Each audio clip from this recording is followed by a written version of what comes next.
প্রথমে আমাদেরকে লক্ষ্য করতে হবে যে সেন্টেন্সে আর্টিকেল এ অথবা এন আছে কিনা। হ্যাঁ, এক্সক্লেমেটরি করার সময় খেয়াল করতে হবে সেন্টেন্সের মধ্যে এ অথবা এন আছে কিনা। যদি বাক্যে এ অথবা এন থাকে তাহলে শুরুতে হোয়াট দিয়ে বাক্যটি আরম্ভ করব আমরা। অর্থাৎ বাক্যে প্রথমে আমরা হোয়াট ব্যবহার করব। এরপরে ওই বাক্যের মধ্যে ভেরি অথবা কমপ্লিটলি আছে কিনা সেটা খেয়াল করতে হবে। বাক্যে যদি ভেরি অথবা কমপ্লিটলি থাকে তা একেবারে বাদ দিয়ে দিতে হবে, এবং ভেরি এবং কমপ্লিটলির পরের সম্পূর্ণ অংশ যা থাকে তা আমরা বসিয়ে দেব। এখানে অনেক সময় নাউন অথবা অ্যাডজেক্টিভ দিয়ে শুরু হয় ভেরির পরে, তো আমরা সেগুলো বসিয়ে দেব। অনেকে হয়তো নাউন অথবা অ্যাডজেক্টিভ কোনগুলো সেগুলো ভালো করে চিনে না বা ধরতে পারে না, অনেক স্টুডেন্ট আছে দুর্বল। তো আমি বলবো নাউন অথবা অ্যাডজেক্টিভ না বলে আমরা বলবো ভেরি অথবা কমপ্লিটলির পরের অংশ আমরা সম্পূর্ণ বসিয়ে দেব। তারপরে উক্ত বাক্যের সাবজেক্ট এবং ভার্ব বসাবো। এরপরে নোট অফ এক্সক্লেমেশন চিহ্নটা আমরা বসিয়ে দেব। তাতে আমাদের এক্সক্লেমেটরি সেন্টেন্স হয়ে যাবে। তো ঠিক আছে, আমরা শুরু করি। It is a very wonderful building. শিক্ষার্থীবৃন্দ খেয়াল করো, এখানে এই সেন্টেন্সের মধ্যে এ রয়েছে আর্টিকেল হিসেবে। এখানে এই যে আর্টিকেল এ এবং এন যে কোনো একটা থাকলে হবে, এখানে এ রয়েছে। তো আমরা এ থাকার কারণে শুরু করব হোয়াট দিয়ে, এবং কার কারণে এ বসেছে, এর কারণে, সেই সাথে এও ব্যবহার করব। এরপরে খেয়াল করেন বাক্যে ভেরি আছে কিনা খেয়াল করেন। এই যে বাক্যে ভেরি আছে, তাহলে ভেরি কি কি যাবে, বাদ যাবে। ভেরি বাদ দিয়ে দিলাম।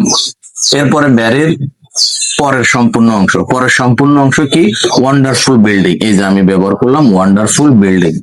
এরপরে আমাদের রুলস এর মধ্যে ছিল সাবজেক্ট এবং ভার্ব সবার শেষে থাকবে। এই হচ্ছে সাবজেক্ট, এই হচ্ছে ভার্ব, এই সাবজেক্ট এবং ভার্ব। এবং শেষে কি ব্যবহার করতে হবে, এক্সক্লেমেশন চিহ্ন। এই যে আমি এক্সক্লেমেশন চিহ্ন ব্যবহার করে দিয়েছি। What a wonderful building it is.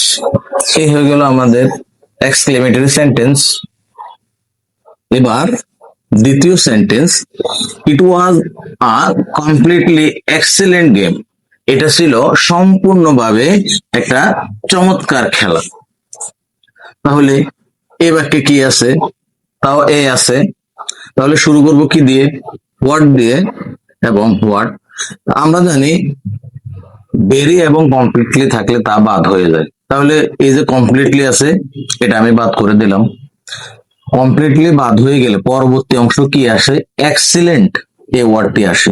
আচ্ছা, এক্সিলেন্ট এখানে শুরুতে আছে ই, তাহলে ই থাকলে এখানে যেহেতু ই ভাওয়েল, ভাওয়েল থাকলে এ আর থাকে না, তখন এর পরিবর্তে এন ব্যবহার করতে হয়। এই জন্য এ পরিবর্তে এন ব্যবহৃত হয়েছে।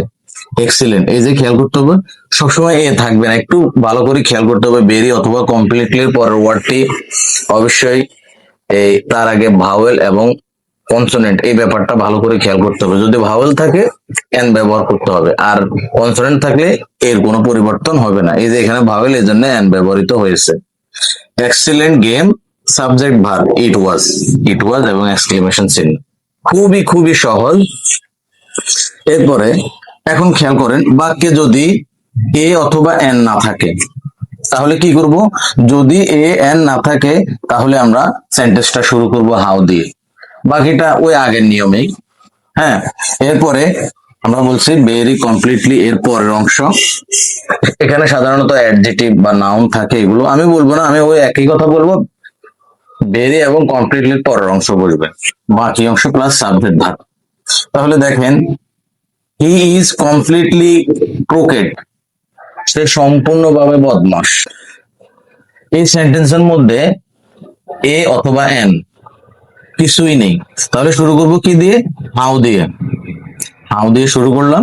এরপর দেখেন বাক্যের মধ্যে কমপ্লিটলি রয়েছে, তো কমপ্লিটলি বাদ, তো বাকি অংশ কি, ক্রোকেড। এই যে ক্রোকেড। এরপর সাবজেক্ট এবং ভার্ব, এই সাবজেক্ট এবং ভার্ব হচ্ছে হি ইজ। এরপরে খেয়াল করেন, শি ওয়াজ ভেরি নাইস। সে ছিল খুবই সুন্দরী। তাহলে এই বাক্যের মধ্যে কি রয়েছে? এ এন আছে, এ বাক্যের মধ্যে এ এন নেই। তাহলে এ এন না থাকলে কি করতে হবে? হাউ দিয়ে বাক্য আরম্ভ করতে হবে। এই যে আমরা হাউ ব্যবহার করে দিলাম, হাউ। এরপরে এই যে বেরি, বেরি এর পরের অংশ, বেরি এর পরের অংশ কি? এই যে নাইস। এক ওয়ার্ড থাকলে এক ওয়ার্ড, এবং অনেকগুলো ওয়ার্ড থাকলে সেগুলো, অর্থাৎ আরো বড় সেন্টেন্স থাকলে সেটা আমরা ব্যবহার করে দেব। হাউ নাইস শি ওয়াজ এবং এক্সক্লেমেশন চিহ্ন। শিক্ষার্থীবৃন্দ, যেভাবে তোমরা অ্যাসার্টিভ থেকে এক্সক্লেমেটরি করেছ, ঠিক একইভাবে একই পথ অনুসরণ করে উল্টো দিকে হাঁটবে। কিভাবে? অর্থাৎ যেভাবে তুমি এক্সক্লেমেটরি করেছো সেভাবে আবার যে যে অংশগুলো উল্টো করে দিলেই আবার এক্সক্লেমেটরি থেকে অ্যাসার্টিভ হয়ে যাবে। অর্থাৎ যে পথে তুমি এসেছো আবার সেই পথে ফিরে গেলেই তোমার এক্সক্লেমেটরি থেকে অ্যাসার্টিভ সেন্টেন্স হয়ে যাবে। কিভাবে? খেয়াল করো। এই যে এক্সক্লেমেটরি সেন্টেন্সের সাবজেক্ট এবং ভার্ব কোথায় থাকে? শেষে থাকে। তাহলে শেষেরটা প্রথমে নিয়ে আসবে। এরপরে এরপরে খেয়াল করো, এই যে বাক্যের মধ্যে হোয়াট আমরা ব্যবহার করছি, এটা হচ্ছে অতিরিক্ত একটা অংশ, তাহলে সেটা বাদ দিয়ে দিবা। তাহলে subject verb, subject verb, what বাদ দিয়ে দিলাম, আর কি আছে? এ, এবং এই যে এ ব্যবহার করলাম, ইট ইজ আ। এরপর একটা বেরি ব্যবহার করতেই হবে, বেরি অথবা কমপ্লিটলি, তবে বেশিরভাগ ক্ষেত্রে বেরি ব্যবহৃত হয়। তাহলে এই যে বেরি ব্যবহার করতে হবে।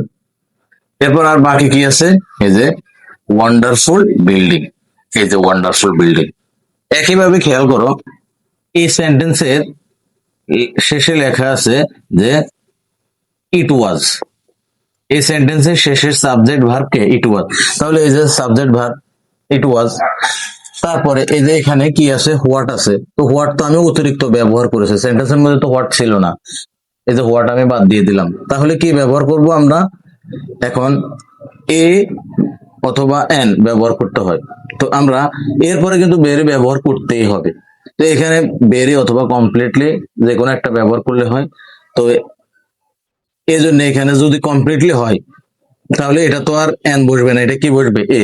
এরপরে এই এক্সিলেন্ট গেম, এই এক্সিলেন্ট গেম, অর্থাৎ তুমি যে পথে এসেছো একটু ভালো করে খেয়াল করো, ঠিক সেই পথে আবার ফিরে গেলে হয়ে যাবে অ্যাসার্টিভ সেন্টেন্স। এক্সাম্পল হিসেবে এটা খেয়াল করো, এই যে এই সেন্টেন্সের সাবজেক্ট ভার্ব কোনটা? He is. তাহলে আমরা এখানে হি ইজ নিয়ে আসলাম। এরপরে অবশ্যই আমাদেরকে বেরি অথবা কমপ্লিটলি একটা ব্যবহার করতে হবে। তো বেশিরভাগ ক্ষেত্রে কমপ্লিটলি হয় না, বেরি হয়। তো আমি একটা কমপ্লিটলি ব্যবহার করলাম, এখানে কমপ্লিটলি ব্যবহার করে দিলাম। তো এই বাক্যের মধ্যে কি আছে? হাউ আছে। তাহলে অবশ্যই বাক্যের মধ্যে এ এন ছিল না, এই জন্য আমি হাউ ব্যবহার করছি। তাহলে হাউ বাদ আর কি আছে? ক্রোকেট, এই ক্রোকেট ব্যবহার করতে। এরপরে দেখেন, শি ওয়াজ ভেরি নাইস। তাহলে এই বাক্যের মধ্যেও কি নাই? এই যে এখন এটাকে আমরা এক্সপ্লেনেটরি করেছি, এই যে এই শি ওয়াজ, এটা হচ্ছে বাক্যের সাবজেক্ট এবং ভার্ব। তাহলে এই সাবজেক্ট ভার্ব এখানে নিয়ে আসবো, এই যে সাবজেক্ট ভার্ব এখানে দিয়ে দিয়েছে। এরপর অবশ্যই ভেরি ব্যবহার করতে হবে। এখন দেখেন, এই হাউ এবং হোয়াট এগুলো থাকলে তো বাদ দিয়ে দিলাম। আর কি আছে? নাইস, এই যে নাইস কথাটা ব্যবহার করে দিলাম এখানে।